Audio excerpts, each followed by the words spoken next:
హైదరాబాద్ నగరంలో outer ring road inside core urban రీజియన్లో 3000 electric బస్సులను ప్రవేశపెట్టడం ద్వారా కాలుష్యాన్ని తగ్గించాలన్న ఆలోచన చేస్తున్నాం.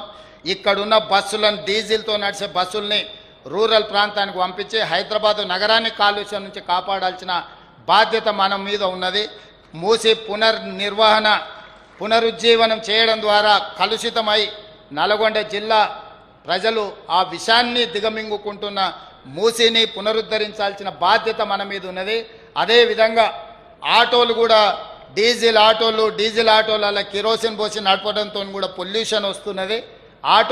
ఆటోలు కొనుక్కునే వాళ్ళకు కూడా భవిష్యత్తులో ఎలక్ట్రిక్ ఆటోలను అందుబాటులోకి తీసుకొచ్చి ఈ నగరంలో కాలుష్యాన్ని తగ్గించడానికి రవాణా శాఖ సంపూర్ణంగా సహకరించాలి. ఈ నగరాన్ని కాలుష్యం నుంచి కాపాడాలి అంటే మీ సహకారం 100% ఉండాలి. తొందరలోనే